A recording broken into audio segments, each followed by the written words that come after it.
I would go to the ship because it's a chance to see an elegance from Victorian times. The whole ship was built from craftsmanship by people who knew what they were doing. Welcome aboard. The history of the SS Moyie started in 1898. A new Canadian Pacific rail line from the east reached Kootenay Landing. From there, passengers and freight were to be carried to Nelson by a specially built steamboat. On December 7, 1898, the SS Moyie began service on Kootenay Lake. Because the Moyie started out as the dining facility, they'd eat on the Moyie as they were coming across. And so it was all done with the silverware and the fancy dishes and the fancy menus. And then, in 1906, a larger ship, the Kaslo, was put into service on Kootenay Lake. The Moyie now had a new purpose. Because it was built for being up north, it was a river boat that could land on beaches. So it was relegated to be a freight boat on the lake. And that's why it survived, I'm sure, because it was still useful. And as time went by, the ship's interior became plainer. A major overhaul was due for the Moyie, but the expense ruled it out. After 59 years of service, the SS Moyie was retired and bought by the city of Kaslo for $1, then handed over to the newly incorporated Kootenay Lake Historical Society, which took on the task of preserving the historic ship and telling its story. And it didn't look at all like it does now. It was all just functional, plain, and it was so fun putting all the gold and velvet back. So actually there was a whole crew of women. They found that women were better at it because they were so patient. But it's tedious work. I guess to use a Navy term, I was press ganged. I was asked if I knew anything about ships, and I was in the Navy as a radio operator in my early years. So they said, well, you qualify. I was asked to come and look at things. We had buckets of water coming in every seam of the ship. And the first thing I noticed was the men's salon was sagging, because it's got the wheelhouse and all the engineers' quarters on top. And the canvas, which is 30 years old, and canvas being cotton, it just cracks and breaks and it's not watertight. So I got roped into writing for grants and writing for the monies, and overall over close to 4 years, we got about $850,000, Canadian that is. I had no idea the scope of the money required, but that boat is unique in the world. The SS Moyie is considered to be the oldest, most intact stern wheel ship in the world. But keeping it that way requires an extensive amount of maintenance and labor.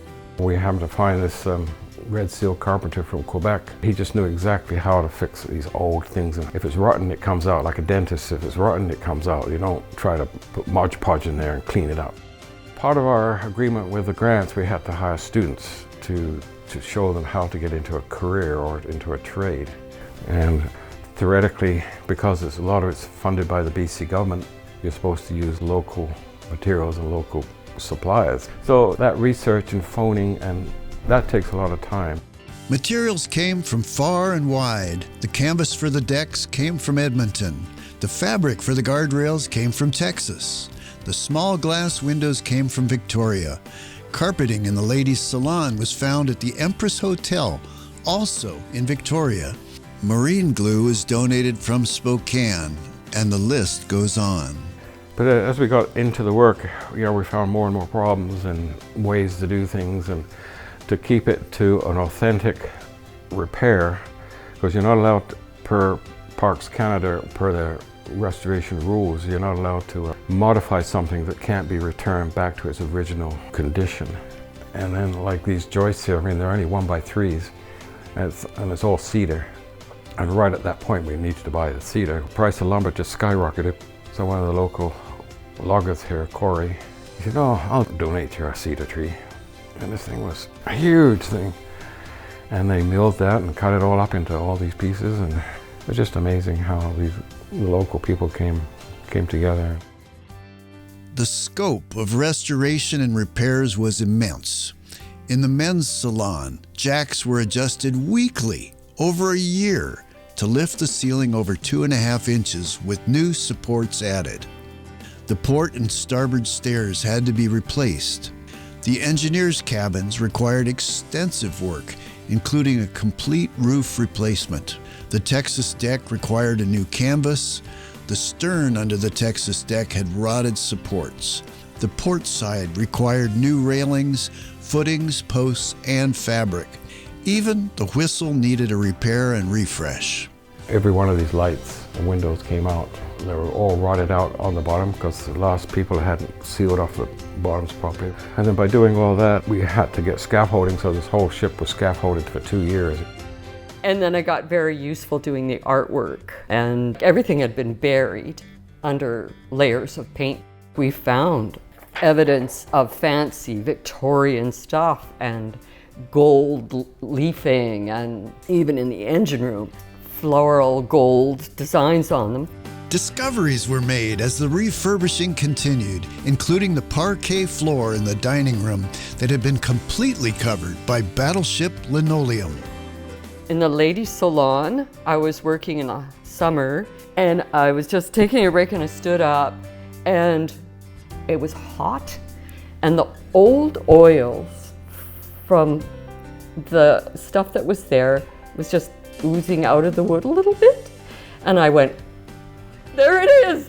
And so I ran and got some Mylar, and I went up and I taped it up and I traced the shapes, and it matched historically what we thought might be there.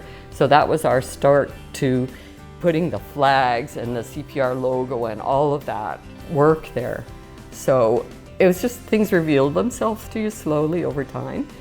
The restoration of the SS Moyie is an ongoing effort.